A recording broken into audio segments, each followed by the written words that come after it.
What's going on, everyone? So I've seen a lot of you want Ben Simmons or have thrown out Ben Simmons in various videos.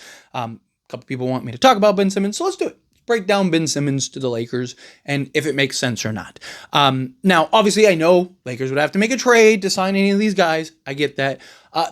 Part, though, when it comes to Ben Simmons, depending on the trade that you move and the type of players that you move, Ben Simmons could potentially make more sense than right now. But let's dive into Ben Simmons. So Ben Simmons, one, is on the right side of 30, just turned 29 in July, which is crazy that he's still not even 30 yet. He's somebody that, I mean, he was at one point a franchise guy. I think it was, who was it? I think it was Colin Cowherd.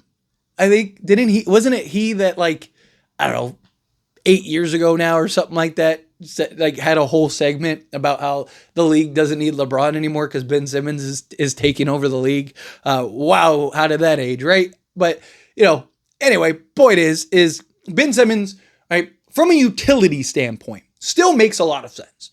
Right? He's somebody that went from like franchise guy to like now just role player on a team, probably getting a vet minimum. And a lot of that has been just himself. Right? I mean, Ben Simmons has been his own worst enemy. Right? Like the guy just can't get out of his own way. As tons of talent, and I do think in the right situation, in the right environment, on the right team, could be excellent. Right? I mean, you're talking about a guy that could be like potentially be, if he's willing to buy into that role, like a bigger Draymond. I mean, you're talking about a guy that could slot in the 4 or the 5, but still maintain like center size, can make plays and be a real playmaker and be your point guard. I mean, Ben Simmons, in theory, you can slot in literally 1 through 5.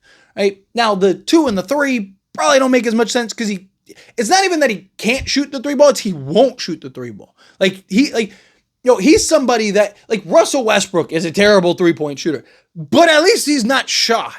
Ben Simmons won't even shoot the 3, and that becomes a problem because, like, when you're wide open, that means all of the action, all the players, everybody is usually somewhere, and it's usually in the paint. So everyone is gearing up. So you're in the flow of the offense. You're in everything. Your center's now got position. Everyone's locked it. Everyone's kind of engaged, and then you're out there with the basketball, right? Like, and you'll see them, like, he just won't shoot. And it's like, you're hurting the team more. You're disrupting the flow. Now you got to take a bad shot when you're better off just taking the shot, and then if you make it, great. If you don't, at least guys now have established position and you can get back into the flow with things. Potentially grab an offensive rebound and get back into a new action, right? Like, just, it gives you options. He's a guy that, like, won't even shoot the 3 ball. So, really, he's a guy that you can have operate as your primary playmaker or run plays. My problem with that is, like, you have LeBron James, Luka Doncic, and Austin Reeves. If you didn't have,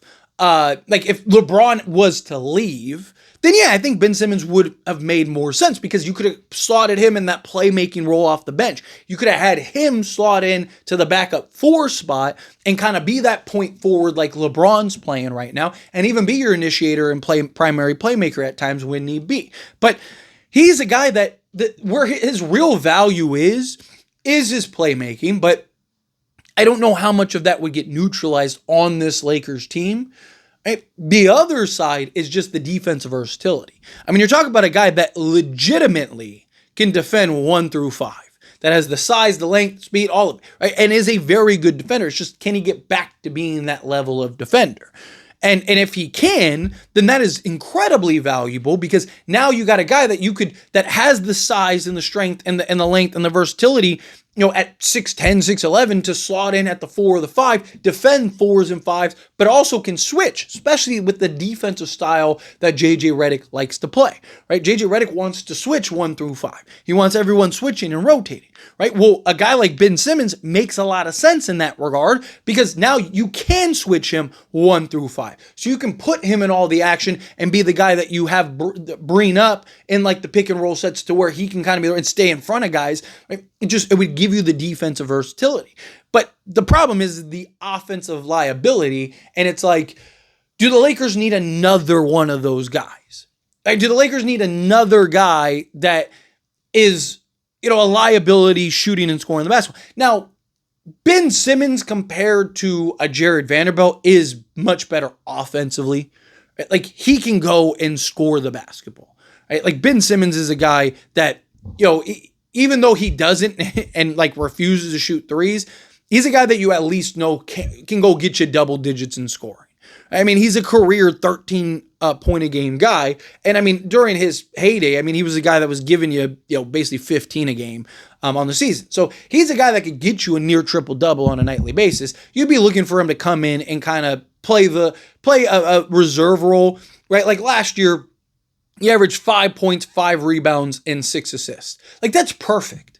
That's literally all you need from him, right? Just give me a couple baskets, right? Give me like 6 points, grab 6 rebounds, and dish out a handful of assists, and you're in the money, right? Like so, the type of role now coming in, being a bench guy, he is very low risk, high reward.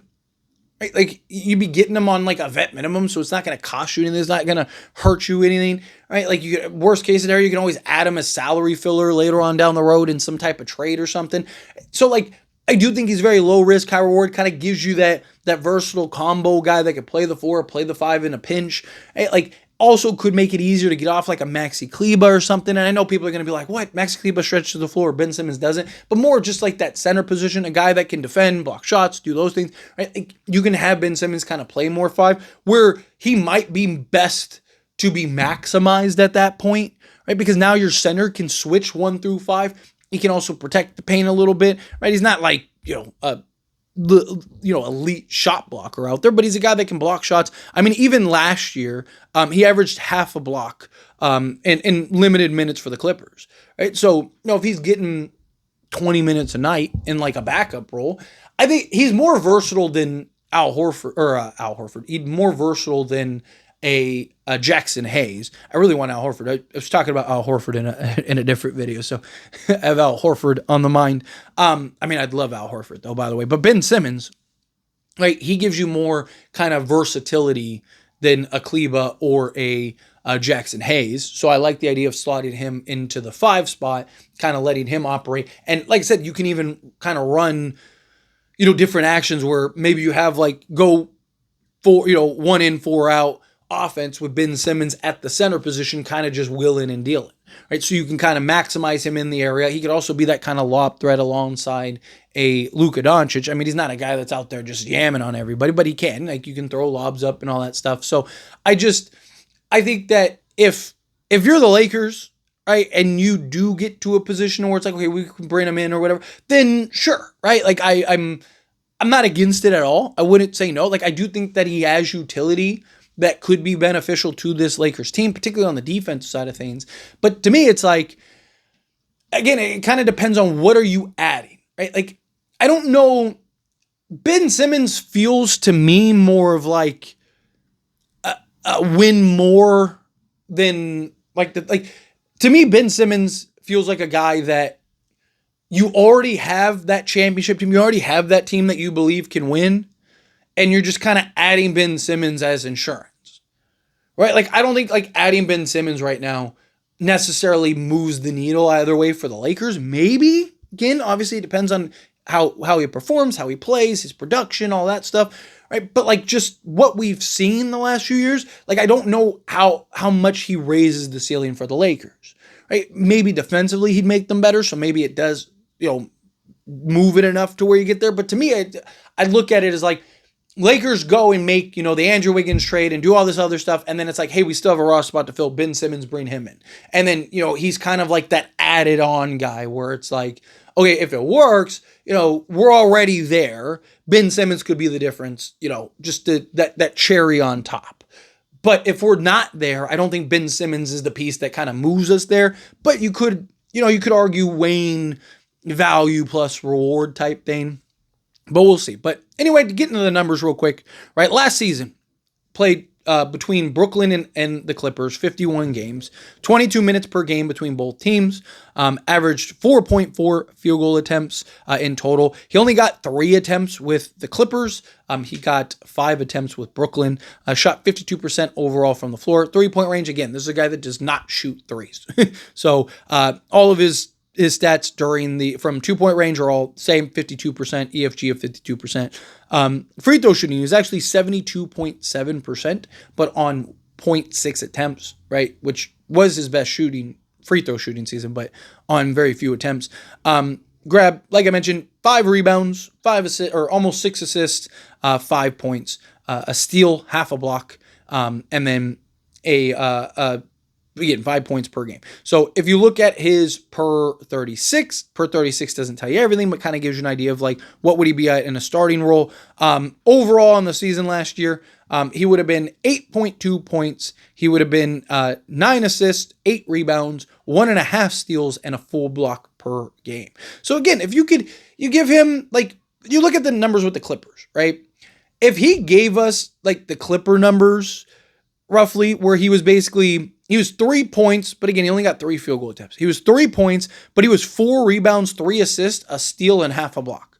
So if he was giving us, let's call it 5 points, right, with 4 rebounds and 3 assists, perfect, beautiful. I love it. Sign me up. But as always, this is a discussion, so I pass a question to you. Let me know your thoughts and opinions down in the comments. That being said, if you haven't liked this video, hit that like button. Helps me out. So we enjoy these types of videos, and I truly appreciate it. Not subscribe channel, hit that subscribe button, turn on the bell notifications. Appreciate y'all. See you in the next one. Thank you.